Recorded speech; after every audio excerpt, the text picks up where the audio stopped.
Hello বন্ধুরা, আপনারা সবাই কেমন আছেন? আশা করি সকলে ভালোই আছেন। আমিও ভালো আছি। আমার কুকিং সবে চ্যানেলে সকলকে স্বাগত। আজ আমি আরেকটি রেসিপির ভিডিও নিয়ে চলে এসেছি। রেসিপিটি কি জানতে হলে আমার ভিডিওটি স্কিপ না করে দেখতে হবে, আর আমাকে অনেক বেশি বেশি করে সাপোর্ট করতে হবে।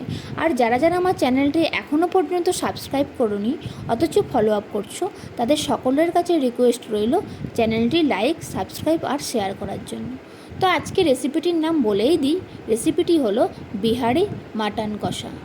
তো বিহারি মাটন কষা বানানোর জন্য আমি প্রথমেই নিয়ে নিয়েছি গোটা গরম মশলা, যার মধ্যে আছে লবঙ্গ, দারচিনি আর এলাচ। আর নিয়েছি 4টে শুকনো লঙ্কা, গোটা জিরে, গোটা ধনে আর গোটা গোলমরিচ। এখানে আমি একটা পেঁয়াজ ডুমো করে কেটে নিয়েছি, এটা আমি মিক্সিতে দিয়ে পেস্ট করে নেব। আজ আমি মাসিমণির বাড়িতে বেড়াতে এসেছি। কাঠের জালে রান্না করব বলে মেসো কাঠের উনানটি ধরিয়ে দিচ্ছে, তোমরা দেখতেই পাচ্ছ। কাঠের উনুনটি ধরে গেছে। এবার আমি উনানে কড়াইটি বসিয়ে দিলাম। এরপর আমি এখানে পরিমাণ মতন সর্ষের তেল দিয়ে দিলাম।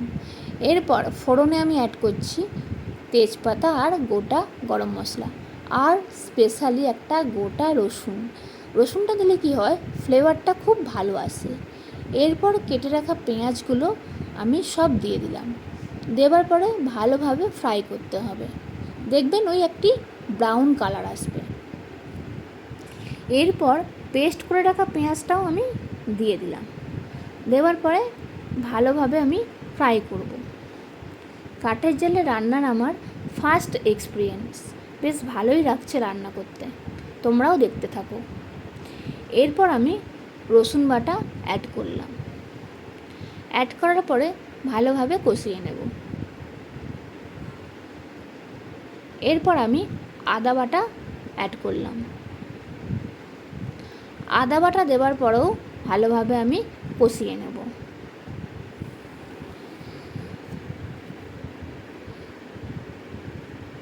এরপর আমি যে মশলাটা নিয়েছিলাম, গোটা ধনে, গোটা জিরে, শুকনো লঙ্কা, সেটা আমি মিক্সিতে পেস্ট করে নিয়ে দিয়ে দিচ্ছি। দেবার পরে ভালোভাবে কষিয়ে নিতে হবে। যখন মশলা থেকে তেল বেরিয়ে আসবে তখন বুঝবো মশলা কষানো আমার রেডি। এরপর আমি 2 টিস্পুন হলুদ অ্যাড করছি, আর আমি অ্যাড করছি 1 টিস্পুন কাশ্মীরি লঙ্কা গুঁড়ো। দেবার পরে ভালোভাবে মশলার সাথে মিশিয়ে নেব। এরপর আমি অ্যাড করছি চিনি। চিনিটা দিলে কি হয়, টেস্টটা খুব ভালো আসে, এটা আপনারা স্কিপও করতে পারেন।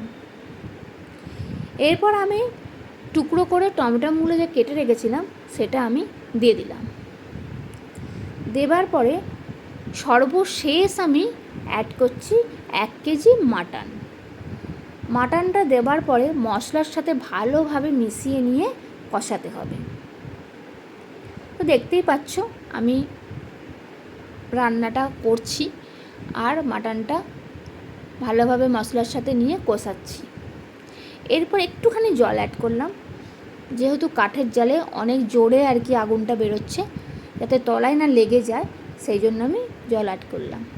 এরপর আমি একটু অল্প লঙ্কা গুঁড়ো অ্যাড করলাম।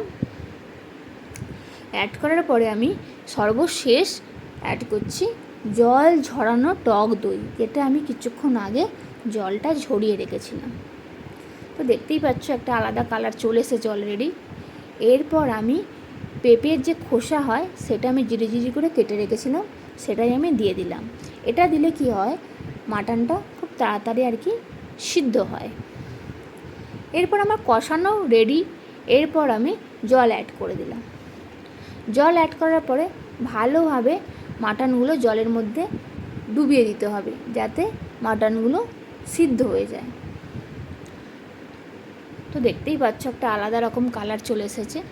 এরপর আমি এখান থেকে একটা মাটন একটা বাটিতে ঠান্ডা জলে নিয়ে দেখব যে সিদ্ধ হয়েছে কিনা। তো আরেকটুখানি সিদ্ধ হবে, তো সেই জন্য আমি আরেকটু জল অ্যাড করলাম। তোমরাও কিন্তু কাঠের জালে রান্না করে দেখতে পারো, কি সুন্দর একটা স্মেল আসে। আমরা তো কুকারে রান্না হামেশাই খেয়ে থাকি, কিন্তু কাঠের জালে তো রান্না করা হয় না, তাই যখন সুযোগ পাওয়া যায় তখন করেই ফেলি। তো আমার বিহারি মাটন কষা তৈরি হয়ে গেছে। তো রান্নাটা যদি ভালো লেগে থাকে তাহলে একটি লাইক, সাবস্ক্রাইব আর বেল আইকনটি বাজিয়ে দেবে।